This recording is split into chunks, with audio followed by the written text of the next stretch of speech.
नमस्कार। आज हम पढ़ेंगे जैन धर्म के बारे में।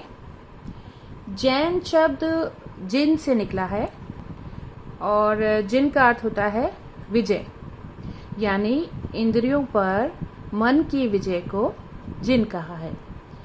जैन धर्म के अनुसार इंद्रियां तथा मन अलग अलग होता है और इस मत के प्रेरकों को जैन कहा है। जैन धर्म में कुल 24 तीर्थंकर हुए हैं। तीर्थंकर शब्द उन व्यक्तियों के लिए प्रयोग किया गया है जो स्वयं तप के माध्यम से आत्मज्ञान या केवल्य ज्ञान या सर्वोच्च ज्ञान की प्राप्ति करते हैं और जिन्होंने पूरी तरह से क्रोध, अभिमान, छल, इच्छा आदि इन सब पर विजय प्राप्त कर लिया है, तो इन्हें इसी वजह से इन लोगों को तीर्थंकर कहा है। तो जैन धर्म में कुल 24 तीर्थंकर हुए हैं। पहले तीर्थंकर हैं ऋषभदेव, जो कि जैन धर्म के संस्थापक थे, और अंतिम तीर्थंकर महावीर स्वामी, 24वें तीर्थंकर महावीर स्वामी थे। तो आज हम पढ़ेंगे महावीर स्वामी के बारे में और जैन धर्म की शिक्षाओं के बारे में।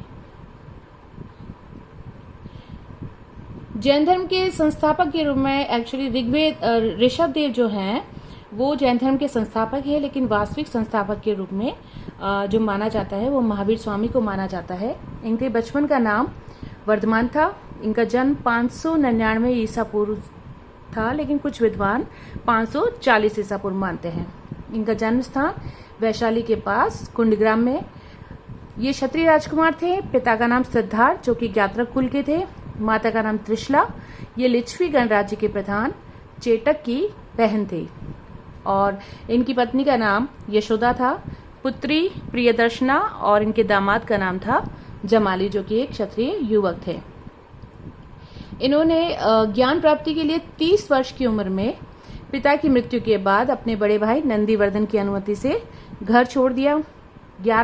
संन्यास के 11 महीने के बाद उन्होंने वस्त्र त्याग दिए। फिर 12 वर्ष की कठोर तपस्या के बाद उन्हें ज्ञान की प्राप्ति हुई, सर्वोच्च ज्ञान की प्राप्ति हुई, जिसे केवल्य ज्ञान भी कहते हैं।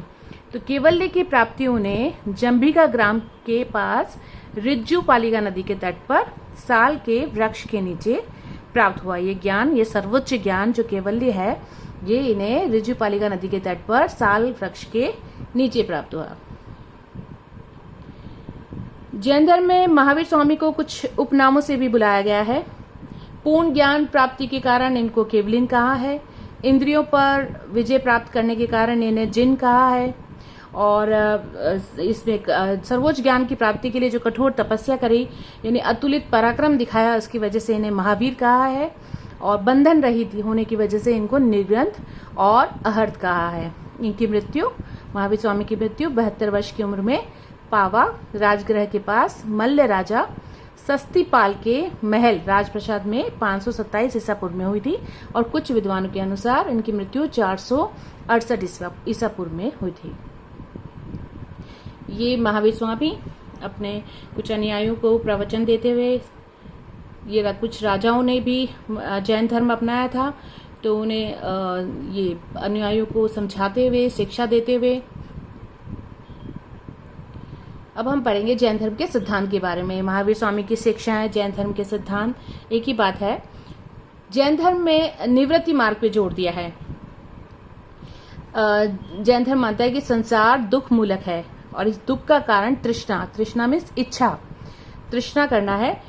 जैन धर्म कहता है कि मनुष्य जो है वो आजीवन तृष्णाओं के पीछे भागता रहता है और वास्तव में तो ये शरीर जो है वो क्षणभंगुर है। मानव शरीर जो है वो क्षणभंगुर है।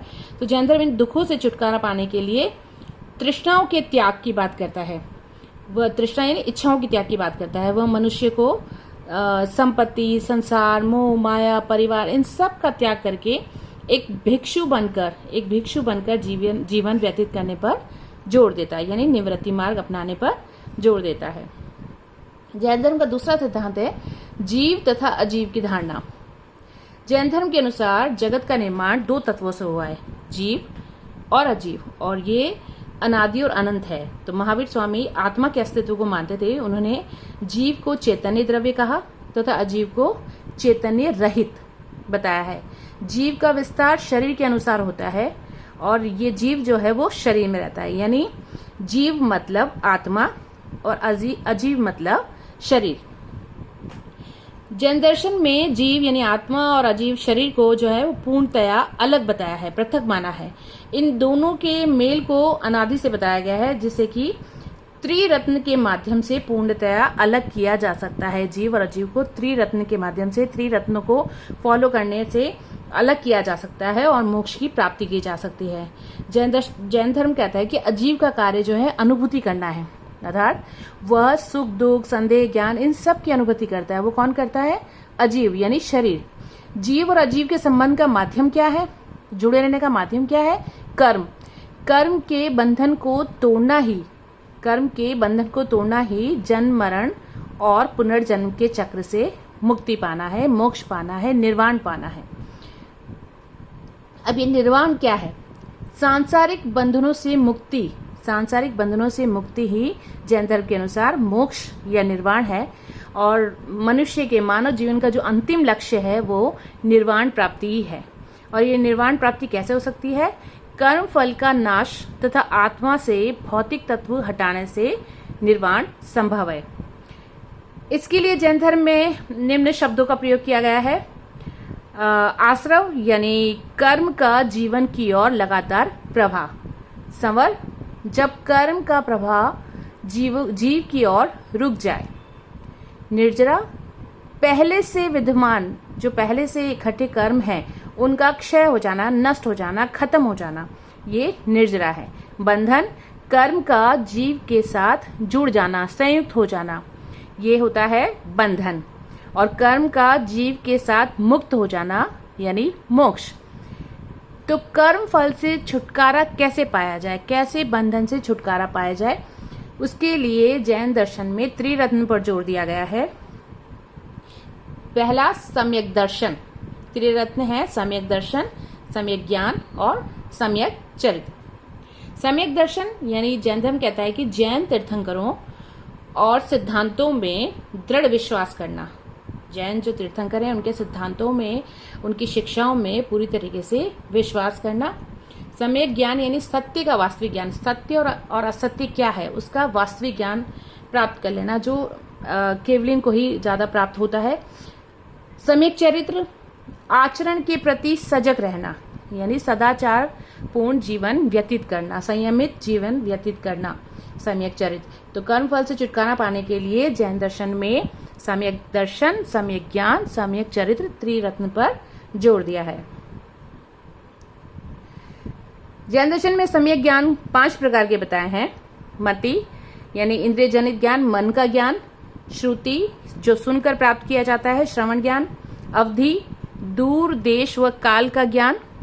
मनःपर्याय यानी अन्य व्यक्तियों के मन की बात को जान लेने वाला ज्ञान।